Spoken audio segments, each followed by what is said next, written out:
My mother was born Lily Elizabeth Allen, and her name Allen had no clue to the fact that she actually had a very exotic heritage on her mother's side. Her father was William Henry James Allen, and he was a Somerset boy. He grew up in Shepton Beecham in Somerset, and he wanted to be a teacher. He sort of educated himself, wanted to be a teacher, but he wasn't accepted. And he ran away to join the army, and this was in about 1918, just before the end of the First World War. And he did join up, and he was in training, and I think by then the war had finished. But he started his career in the army by being posted out in the RASC, that's the Royal Army Service Corps.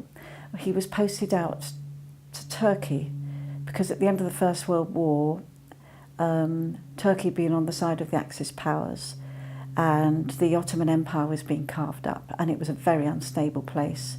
And so British peacekeeping forces were sent out there. And as far as I know, he was on a boat, and he certainly went to Istanbul. And at that time, when he was in Istanbul, my maternal grandmother, who was called Zarouhi Agopian, she was an Armenian girl. She had grown up, as far as I know, in Istanbul with her family. She didn't live actually right in the centre of Istanbul. She lived across the Bosphorus Straits. She lived in a place called Kadikoy, which then was Kadikeni, but it has changed to Kadikoy. And it's a very busy port, and ships coming in and out the whole time.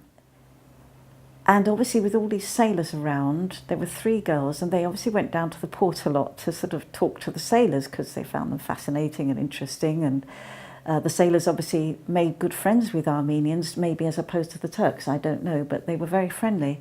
And although the oldest daughter, who was Hermine, she married a local Armenian, Zarouhi got to know William Henry James Allen, that's my grandfather, and called him Jimmy. And she got to know him there. They were obviously courting, and they got engaged, and they got married in 1923.